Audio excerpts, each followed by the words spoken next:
What's up, friends? Friday, you made it. If you're here, you're ready for some action, some DFS action. We have a phenomenal looking slate. I actually think there's quite the edge this weekend on Sunday because there doesn't seem to be so many picks on this slate that you're like, yes, that's the one. That's the play I need. I want that one. Lock them in, plug and play option. Cash games are easy. Tournaments are easy. MME, I'm all in, baby. No. Everybody seems to be going into week 2 right now with a little bit of unease. And to be honest, my friends, I love it. Where there's fear, there's opportunity. It's time to embrace the volatility of DFS, ride the ebb and flow of victory and success and failures and all the sadness and joy that comes with playing daily. Each slate is unique. You need to approach it as such. No 1 week to 2 to 3 to 4 different weeks where they're all the same different rules that you're going to use, same strategies. It does not work like that. You need to approach each week with a guideline. Guidelines that you follow that lead you to victory, but that you stay flexible. It's a guideline that you follow, but that you'll do something different based on what the slate allows you to do. Now, when you create your lineups this week, and I want you to keep this in mind, you should be building your lineups for the contest you're entering, not building lineups and then entering contests. All contests are created differently. They are not all created equal, and all lineups are created equal if you plan on losing money. Go and create your lineup specific to the contest you're entering. I want you to have that in your mind all the way through the rest of the weekend, as you are already probably building too early. Use what you've absorbed throughout this week to prepare yourself for the weekend. We have been gathering puzzle pieces. We have been trying not to put together the puzzle right away. So today, I want to dive onto the Fantasy Cruncher optimizer using the teamriseorfall projections, and I want to look at different picks, different pivots, and we're going to look at some Fanduel today. Now, speaking of Fantasy Cruncher, my friends, thank you very much to FC for sponsoring our stream. They sponsor this stream every single day, Monday through Friday, and we put up as much as we can for them, for our members. All of our members get $20 per month to use on FC. So thank you very much, Dave and family, for hooking up our members, and we're happy to support everybody who uses FC through this stream and inside our Discord. Now, let's dive right in. I want to say hi to chat, and then we're really going to look at some of these different plays at each position. And, one thing we don't look at often is FanDuel. We spend so much time in lineup rewind, lineup study. I've also removed my face today. So, hey, I'm down here. I'm here. I'm talking, but I'm going to make it like this because I have a lot of people on this one specifically where I know they're going to want to make sure they can see the entire stream. Now, house cleaning, real quick, actually, before I say hi to chat to house cleaning. On Saturday, I've got the 1 o'clock stream. So tune into that one. And then Sunday, I've got the 9 o'clock to, it's about 11:30, 12 o'clock stream, about 3 hours. And that one is with Chris Beastie, Chris Robin, Detroit Beastie, and myself. So that's a nice stream Sunday morning. We had, I think, a total of 600 people ended up watching our first stream together. So that was really, really cool to be a part of. Thank you to whomever caught that one. And hopefully that we're able to, replicate whatever people enjoyed in week 1. So there we are. Let's go. Chat, what's up? Appreciate y'all being here. Let me upload our projections real quick. I did not get a chance to do this. I've been fooling around and learning how to do all sorts of stuff on TikTok. Believe it or not, I'm trying to figure out how to use TikTok. I see everyone else using it. I got to figure out how to use it too, right? I mean, I can't fall behind. There's only so many minutes in the day, and I already have used way too many hours on trying to learn this stuff. So here we are. I am going to go with quarterback first. I kind of will look at some of these quarterbacks for cash. Now, I've talked about this before. When you guys are creating a cash lineup, I think honestly, the best way to go about building a cash lineup is you're going to be picking, maybe 2 or 3 guys, at certain positions where you can only use one. And then the rest of the positions, you're going to have a real tight pool. And then honestly, I'm all in with just doing a single cash game lineup. You're going to do something like this. Kyler Murray, super high floor. FanDuel, you can pay up for anybody. It's super easy. So you're looking at a guy who, listen, this is when he was healthy last year. He got hurt at the tail end of week 10 here. He fell on his shoulder, got hurt, and you saw everything kind of fall apart for him. He started running a lot less. Went from, look at this, carries 9, 10, 14, 11, 11. And then all of a sudden he hurts himself 5, 13. And he's ineffective running the football. He was afraid to get hit. You saw him running out of bounds, sliding, avoiding hits, and then the touchdown passes just fell apart as well, and he started getting sacked more because he couldn't throw the ball down the field, and he was afraid to scramble. So he went from getting sacked 1-0, 1-1, and then all of a sudden he's getting sacked 3-3, 2-2, 1-1, 3-2-2. It just was not the same quarterback. So we are back to healthy Kyler Murray with an offense that looks honestly like he's much better suited for even better ceiling. So last year in his healthy games, 27, 33, 24, 23, 27, 28, 38, 37, and 30 points in those healthy games. He goes out there in week 1, another healthy week, and goes right back to the well with where he left off when he was healthy last year through the first 9 games, and he scored another 34 points. Gets to play Minnesota. Nice 26.75 implied team total. I absolutely love him today. I think he's a fine option. So I'm going to be using him in cash if you're playing with him in week 1. I think he is a really solid play. And you can go with Dak Prescott at 8K, although I prefer Dak a little bit more on DraftKings at 6.8K over there. So anyways, those are my 2 cash options. If we are talking tournament pivots, my friend, on FanDuel, it's Josh Allen for me. Listen, he did not play well in week 1, but this is a team that gave him fits last year as well. Scored only 19.32 against Pittsburgh in 2020. Scored 17.2 against Pittsburgh to lead off the season. A good takeaway, though, is the fact that he threw the ball 51 times. And he did tuck it and run it 9 times. This is a guy who, has 1 to 2 touchdown run potential, 3 to 4 touchdown pass potential, 3 to 400 yard pass potential. Last year, he wrecked Miami in week 2, scoring 34 points. And in week 17, he only played a half of football, and he racked up 20 points in the first half. They yanked him. They didn't need him anymore. They won 56-26. He had 220 yards and 3 touchdowns in the first half. Josh Allen, just phenomenal upside. And I think he's a very strong floor. So Josh Allen is my tournament option this week on FanDuel. I love that pivot. Kirk Cousins, another FanDuel tournament option, and that's because of the stacking ability. I will get to those as we keep going. And of course, we'll be talking about advanced options and things here in a hot minute. I just want to go over the plays themselves first. If we're going cash option on FanDuel, Christian McCaffrey, always going to be in play no matter what. Dalvin Cook, 9.2, more of a tournament option in my opinion. Elvin Kamara here at 8.8 looks nice. But to me, I'm really liking some of these pay down options this week because I think you've got some solid volume at the mid-tier price running backs, and especially on a site that is a little bit more touchdown dependent, right? Touchdown equity is just a bit more important. So Joe Mixon at 7.8K on FanDuel ended up getting 33 touches, had a red zone touchdown as well, resulted in 23 FanDuel points, looks every bit the bell cow running back this season. So Joe Mixon, 7.8K, looks very strong. I'm skipping the next group of Ezekiel Elliott, David Montgomery, Jonathan Taylor, Austin Eckler. I'm going right down to Chris Carson at 6.7K, whom I really like. Had 19 touches, 117 total yards in week 1. Always a touchdown threat, a guy, who had 6 receiving touchdowns over the last 2 years. And on top of that, tacked on another 14 rushing touchdowns. So, we're talking about guys that 20 touchdowns over the last 2 seasons. He's got a nice matchup against Tennessee. The implied team total is a healthy 30 points.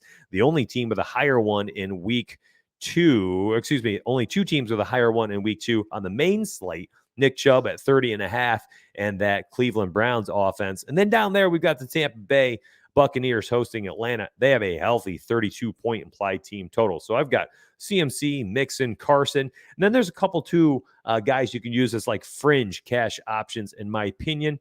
And these 2 both look fine to me as like the third guy, I guess, if you want him in the flex spot. Darrell Henderson, Damian Harris. Najee Harris, another fine option. Let's slide him in there as well. Played 100% of the snaps. Did not do much with those snaps, but it does not mean the opportunity is not there. They do have a decent implied team total of 26.5 at home against the visiting Las Vegas Raiders, who just played an overtime game, playing on a short week and traveling across the country to Pittsburgh. I do like Najee Harris in a bounce back spot. A lot of people will be down here on Eli Mitchell. I'm not there in week 2 in cash games. So tournament options, who are we looking at this week? Well, I mentioned one of them, Delvin, I think is a fine tournament option. Derrick Henry, 3 touchdown upside any time he takes the field. Bounce back opportunity potentially just staring us in the face. And I think his ownership will be, 10 to 12% or so. And I'm going to be using Derrick Henry in tournaments. I really, really like that play. Miles Sanders is going to get overlooked. He's in a very awkward price tag where he's sandwiched between three guys people are going to feel more comfortable using. Darrell Henderson, Damian Harris, Najee Harris, the aforementioned three cash options for that third flex spot. Well, Miles Sanders is right there at 6.3K on FanDuel in between all of them. So that makes him a very interesting tournament option for me. Melvin Gordon down here at 5'9", a fine tournament option as well. Had 15 carries, 70-yard touchdown run. Although if you go down one more play to Leonard Fournette, who really looked like he just became the end-all, be-all at the running back position, was getting all the passes out of the backfield. It wasn't even Giovanni Bernard in there to close out the game. It was Fournette, who had 7 targets out of the backfield. Ronald Jones did not even see the field again after fumbling early in the first half. Kareem Hunt, plenty of upside here in a game where, listen, if Chubb gets yanked off the field and Hunt, can rack up 12, 15 touches at 5.7K, he's always a threat for touchdowns. This guy scores a lot of them, even as the RB1B for the Cleveland Browns. Another couple guys down here in tournaments look interesting to me. James Robinson fell from graces after his week 1 performance, but at 5.5, I like him a lot.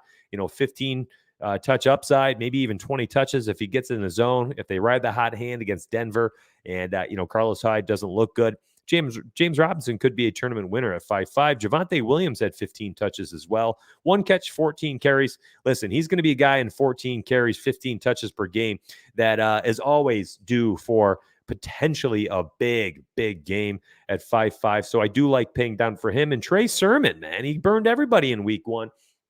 I don't think I would be shocked to see him go out there, get 15 to 18 touches, light the world on fire, show his elite upside. And I think he has it at 5.5. Mark Ingram, another one at 5.6, 26 carries as Houston literally just tried to grind the clock, take Jacksonville off the field, keep the ball out of their hands. And Mark Ingram could do that again against Cleveland, a game where both teams really play similar ball where, they'll take their shots downfield off the play action. You saw Tyrod heaving it up a few times last game, shockingly, resulting in 292 passing yards. Nobody else really inspires confidence for me in tournaments. There will be some darts I throw. Ronald Jones at 5.3, interesting bounce back spot for me. Let's slide over to wide receiver, and we're going to be looking at some of the cash options here, and there's a bunch of them. They're just easy to get to here on FanDuel. 8.5, DeAndre Hopkins, touchdown equity is there. Plenty of upside. Chris Godwin, 8K. Amari Cooper, 7.8. Adam Thielen, touchdown equity, 7.6. I probably skip these types. Next group, Tyler Lockett at 7.2, Deebo Samuel 6.9, DK Metcalf 7K, and they're all affordable, especially if you go with just one pay-up option at running back, and then you hammer this mid-tier of Najee Harris, Damian Harris, Darrell Henderson, Chris Carson, Joe Mixon, and then you pay up at wide receiver. These guys are really not difficult to get to. Now, let's say you want to save some money and you want to start paying down for some of these other options. I think you can do that. I don't think it's terribly difficult either. Robert Woods, Antonio Brown, both 6'5" and 6'4". I think they have PPR upside. I think they have touchdown equity. They're fine options. Julio Jones had 6 targets, dropped 2 passes in the first game, but we know he has upside against Seattle, a team where it could be an absolute shootout. Cooper Kupp, 6.2K seems like a steal. 10 targets, got locked onto by Jared Goff in week 2, 7 catches, 108 yards, and a touchdown, not too shabby. Marvin Jones scored a garbage touchdown, did have 9 targets. He's 6.1K. T. Higgins had a touchdown as well. He is 6K, another touchdown equity type play. DJ Chark only caught 3 of his 9 targets, but he did get targeted 9 times. He is 6K. Nelson Aguilar had 7 targets. He had a touchdown as well. Continues to just find ways into the end zone. So Nelson Aguilar, certainly a play I am interested in using in cash. One of my favorite plays in the entire slate, both cash and tournaments, would be Devonta Smith at 5.6K if you're paying down. Mike Williams will be very chalky this week, I think, at 5.6 after garnering 12 targets, having one of his most well-rounded games as a pro here. 8 catches, 82 yards, and a touchdown. In his healthy games, going back to last season, whenever he was out there, he was getting, the fully healthy games. He was getting 5 to 9 targets per game, and he scored, I believe, 7 touchdowns last year. So maybe a healthy Mike Williams at 5.6 is about $1,000 too cheap. So again, lots of targets. Guys like Jamar Chase, had a great week 1, showing that rapport he had with Joe Burrow, all dating back to their college days. And listen, if Chase is going to get those downfield targets, listen, only had 7, really tournament option only, in my opinion, but he's going to have that upside because of his touchdown equity, his ability to get down the field in a hurry. KJ Hamler at 5'5", Tim Patrick at 5'4". Both of these guys are players I'm looking at in tournaments, no more, no less. Sliding over to tight end position now. By the way, do not forget the name Cedric Wilson. We'll talk about him. Using a guy like that, I'm probably only targeting in tournaments only. So let's make sure we keep him on the radar.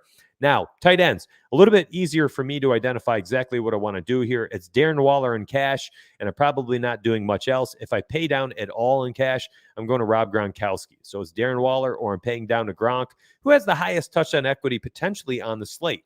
Now, if we're looking at tournament options, okay, I'm looking at Noah Fant. I'm probably looking at Kyle Pitts. I'm going down here to Cole Kmet at 5'1". I believe he had 7 targets. Yes, he did. 7 targets, former second-round pick in 2020 draft. Does have upside at 5.1K. Gerald Everett had a touchdown catch. Only had 2 receptions that game on 2 targets, one of them in the red zone.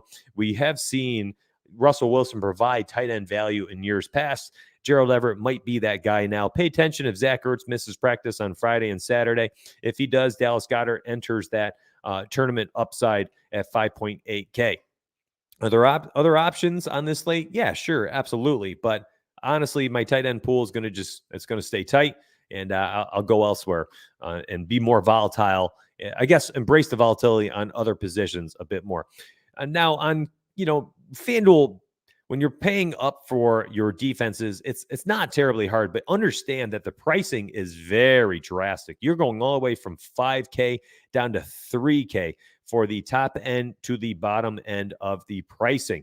And when you go down the salary scale, there are options here that could return some fantasy value for you and still might not even have to go out there and get like a pick 6 to do so. They could just be a team that goes out there and racks up a couple sacks or plays against a guy who just doesn't push the ball down the field. So the Bengals defense might not be tremendous. They did give up 24 points against Minnesota in week 1, but they had a fumble recovery. They had 3 sacks, and they scored 5 points. Can they do that again on the road against Andy Dalton? Sure. 3.6K. Maybe they can get there again. The Bills, at Miami, they really struggled last week against Big Ben, surprisingly. Well, not struggled, I guess, fantasy-wise. They did hold them NFL-wise to 23 points, 250 yards, but they just didn't get the sacks, the interceptions, and the fumbles.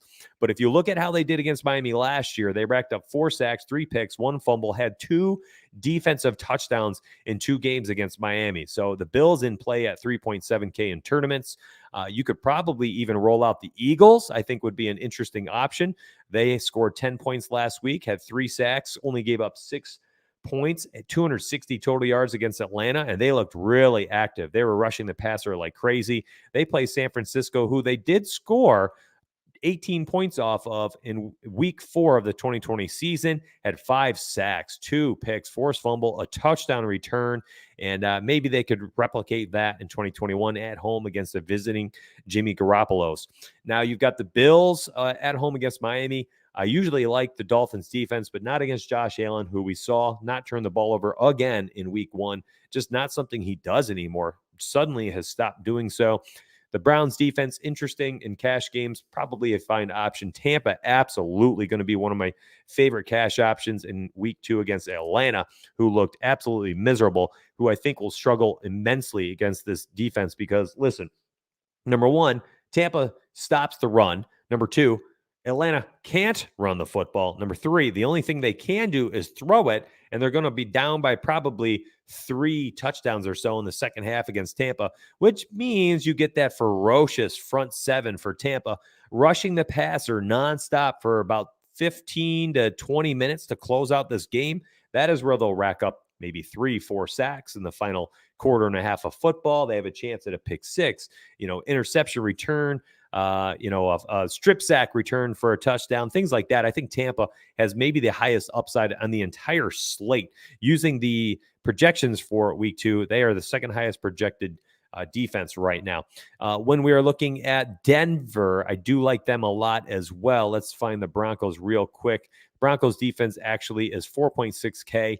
I like them against Jacksonville, and 19.5 point implied team total for the Jaguars. So there's your defensive rundown. Lots of cash options, lots of tournament options as well. Now, when we are putting together our stacking groups, I'm really trying to find some of those groups that offer a little bit more upside. So this week, we talked about this on our previous streams in the week, I believe our Thursday stream, where we started putting together stacks where we're focusing on specific types of stacks based on the quarterback or the game environment they're in for week 2.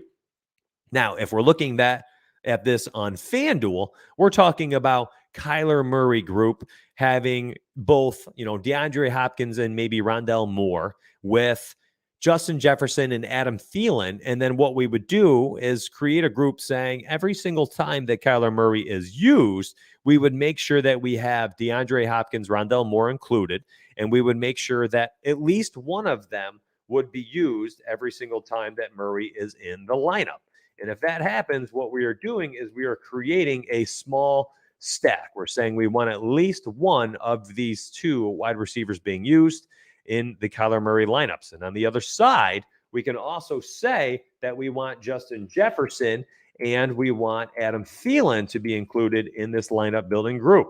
Now, if we can do something as simple as this, while we have it set up to say we want to use maybe at least 2 of these 4 players whenever Kyler Murray's getting picked, how do we make sure that this happens? Well, we can go over to the position stacks here on FC and say that we want at least 1 wide receiver from the same team and the opposing team. And when we were crunch out our lineups with Kyler Murray, if we wanted to make like a 3-player, minimum 3-player game stack, we could crunch with Kyler Murray locked in there. We made a lineup building group. We allow our projections to fill themselves out however else the lineup is made. And then this is how we end up getting our stack. And it ended up slamming in Justin Jefferson against Rondale Moore. 3rd wide receiver used was DK Metcalf. If that is helpful, I'm happy to do this for you. The rest of the lineup looks really interesting. In fact, when you make these, though, one thing you'll want to do on FanDuel is probably go ahead and create some type of limit rule that says you can't have running back, wide receiver, and tight end in there from the same team unless they're paired with a quarterback and or the opposing quarterback for a game stack. What that does is it stops players like DK Metcalf and Chris Carson being in the same exact lineup if Russell Wilson or Ryan Tannehill from that Seattle and Tennessee game is not used together. All right, my friends, this was a different type of stream. I really wanted to try it. I've been wanting to try a stream like this for a hot minute where I used the Fantasy Cruncher format and the layout. And what I did is I did like an analysis stream and I went quarterback through defense, cash, and tournaments. I have not done a stream like this in maybe 2 years. I'm not a big picks guy, but I have so many people asking for this type of thing. So what I'm going to do with this video is I'm going to download it. I'm going to add it to that Donuts playbook. So you'll have a little bit of that 45-minute extended premium lineup building stream where I'm building lineups and groups and I'm setting up settings and strategies and I'm doing player pools. I'm showing my exposures, my Fantasy Cruncher stack settings, my player position settings. I'm showing what I'm doing with my randomness, and I'm doing all of that stuff for Yahoo, Superdraft, Fanduel, and DraftKings. And I put that on the site, private. But then I want to include this public version to it too, and I'll add that in. So I literally just want all bases covered. So that's what today's stream was for. I really hope you enjoyed it. We'll get back to our normal Fantasy Cruncher streams, but I wanted to use FC in a different way today because you can use FC in a myriad of ways to organize your thoughts and organize your strategies for each and every week.